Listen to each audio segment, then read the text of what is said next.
बालेश्वर जिला बस्ता थाना 60 नंबर जातीय राजपथर नलबहार छक ठारू दुधहंसा ग्राम पर्यंत 2 किलोमीटर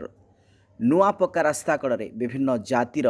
औषधीय गछ लगाइले आम गाँ चैरिटेबल ट्रस्ट। सूचना अनुसार उक्त ग्राम को सठिक रास्ता नथिबा बेले लोके सुदर हता ग्राम दे अंका बंका रास्ता जीवा आसवा करुथिले। तेबे उक्त रास्ता नलबहार छक पर्यंत प्रशस्तीकरण पर 2 किलोमीटर रास्ता फांका थिबारु ग्रामर आम गाँ चैरिटेबल ट्रस्ट सभापति घनश्याम विश्वाल नेतृत्व में मुख्य अतिथि भावे बस्ता तहसीलदार सुशांत कुमार पट्टनायक, सोरर अतिरिक्त तहसीलदार कृष्णमोहन सिंह,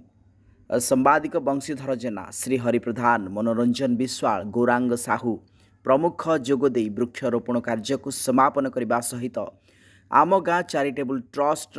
एभली कार्य को प्रशंसा करथिले।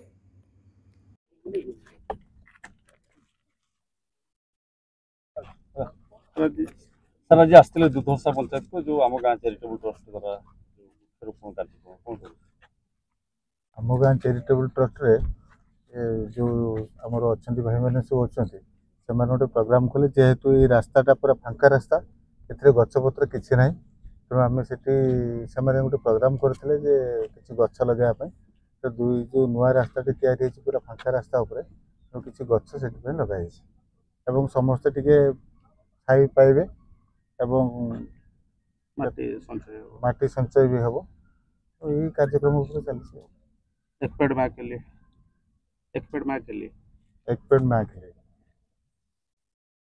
हाँ ठीक है परिचय दे घनश्याम विश्वाल जो आप दुधहंसा पंचायत जो आम गाँ चैरिटेबल ट्रस्ट कर आज जो वृक्षरोपण कार्यक्रम आयोजन कर कौन रही एक्चुअली जो विश्वर जो परिस्थिति वर्तमान माने ध्वंस अभिमुखे गति कलानी परिवेश वर्तमान जो टाइप रे हेलानी वर्तमान मानव जीवन रक्षा पाई ये गाँव उन्नति पाई जेहेतु ये गाँ नुआ रास्ता गोटे तैयारी है दुधहंसा पंचायत आमर डायरेक्ट दुधहंसा जयपुर के रास्ता कनेक्ट है तेणु आम पाखापाखि चिंता कलु ये रोड रे आम 200-300 गछ लगेबू माने पाखापाखि लगेला पर ये बहुत लोग उपकृत भी हेबे एवं परिवेश जो जो परिस्थिति होईची ता मध्य सुरक्षित रहिबो एवं आज एबे कौन होईची आप पानी आउ माने गछ ये दुईटी एसेंशियल हो जाए ध्वंसर हवा कारण होची बर्तमान पॉल्यूशन जो मात्रा रे बढ़ुची बर्तमान तेणु ताकू आम रक्षा करने पानी केमती आम उद्धार करवा एवं गछटे लगेवा तेणु आम समस्त को उपदेश दबा माँ पाई गछटे समस्त गोटे गोटे गछ यदि आम समस्ते लगेवा निश्चित जीवन रक्षा हम आउ ये जमी आम गाँ चैरिटेबल ट्रस्ट इनिशिएटिव नौची सेमिति सब ऑर्गेनाइजेशन सोशल ऑर्गेनाइजेशन समाजसेवी जो मैंने भी अच्छा गाँव जो मैंने भी सब प्रत्येक गाँव में जो अधिवासी अच्छा समस्त को आम नवेदन करूँ प्रत्येक गाँव में समस्त गोटे गोटे गछ लगातु निश्चित आपण परिवेश संतुलन हवा संगे संगे एवं लोक जीवन रक्षा निश्चित हो। बालेश्वर जिलूर मानस रंजन बेहरा रिपोर्ट